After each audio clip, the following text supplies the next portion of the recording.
Hey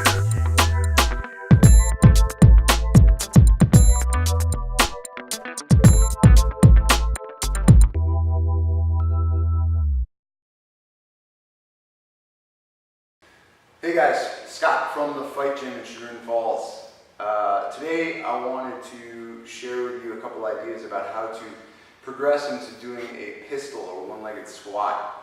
The pistol is one of the, it's one of the real show-offy moves, but it's also a really good way to train the lower body when you don't have any weights around, or you decided you didn't want to do the static contraction protocol like I showed in another video. For myself, I love training outside. You know, where we live, I've got a pull-up bar outside, and so a lot of times I'll do my workouts out there. And typically when I do, for my lower body, I'm doing either static contractions or I'm using pistols, right? So I don't need any additional weight, okay? Now, a lot of people have a lot of trouble with the pistol, and it is absolutely a move that you need to be strong to do, but a lot of times it's a little unfamiliarity with the movement, it's a little bit of a balance issue, and there are some things we can do that are going to help us to troubleshoot those areas, okay?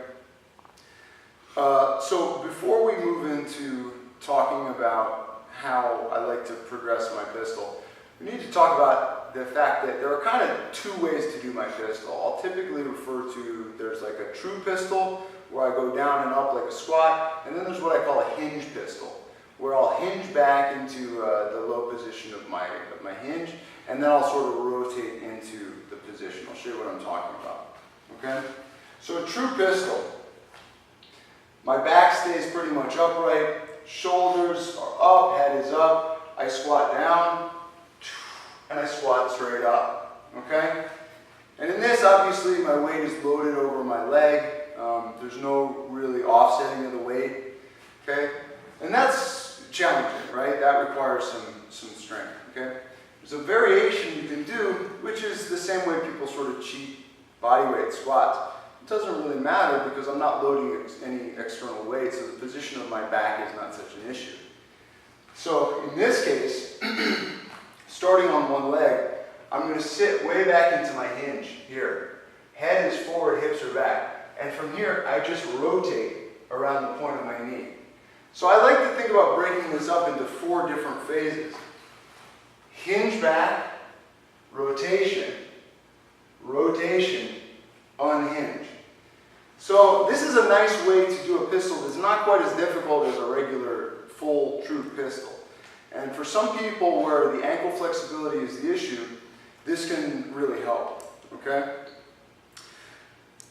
Even still, if you're having trouble finding the balance, I like to add a weight, not so much to make the exercise harder, because you'll see I'm really rotating around the weight, and when I stand up, I'm doing more of a deadlift with it than I am a pistol, okay? But to offset my mass so that I don't fall over backwards, okay? So I can take a very light kettlebell here, okay, a little paperweight kettlebell, and I'm going to hold it out in front of me. Again, it's not so heavy that this is a chore. This is very difficult. Okay? But here, when I start to sit back, it helps me keep my balance. If I was here, I might fall over. Okay? So the bell is out in front of me. I hinge back. Sit to my heel. Rotate. And you see, the weight didn't get any taller. I rotated around this weight. And now I just stand up. Right? This is significantly easier than a full pistol. And significantly easier too than a full weighted pistol. But it's a really nice way to get comfortable with some of the movement, some of the balance required, and the position for how I hold myself, okay? So, if I was working on my pistol, okay, I might make a progression where if I start, hinge, rotate, rotate and hinge again, great. I'm comfortable, I don't need the weight, I'm feeling more comfortable and flexible in my ankle. So, same thing. Hinge, rotate, rotate, hinge. Now I'm feeling more comfortable and I'm feeling like I'm getting stronger. So I don't make my big offset. Here I think about keeping the crown of my head high, sitting myself down to my heel and standing straight up. Significantly more challenging.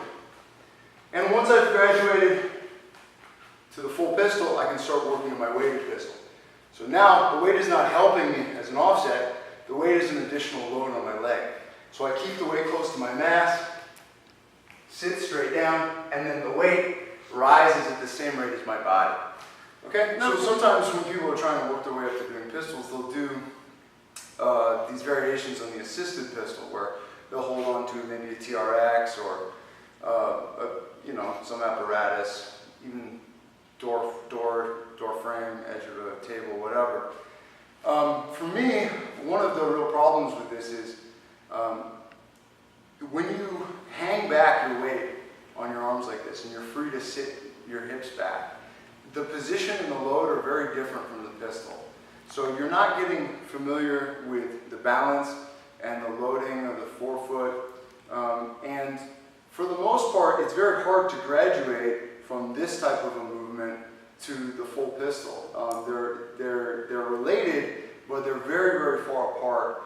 And a lot of times people get sort of stuck in this little eddy, in this plateau, where they can do a lot of assisted pistols more than they could in the beginning, and they're getting stronger. But graduating to the pistol is difficult because the pistol is almost a different exercise. It's so different on so many different levels in terms of where my balance is, my body position, where I'm engaging with my foot, all these things, that even though I'm stronger, I still have to learn the pistol from the beginning.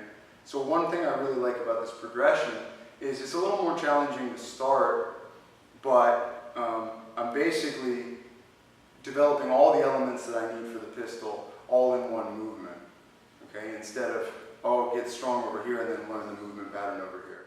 Beautiful thing with a pistol, even if you're outside, you don't need to add a ton of weight to make this more challenging. Even a smallish rock, right? If I'm doing pistols with that, you know, try to do consistently 60 seconds worth of pistols. I think you're going to find it's one of the most challenging lower body exercises workouts you've had, right? And of course, beautiful, doesn't require much equipment, and yeah, a great way to work the lower body. So I hope this progression is useful to you. I hope it helps you do your first pistol. All right, until next time. Thanks, guys.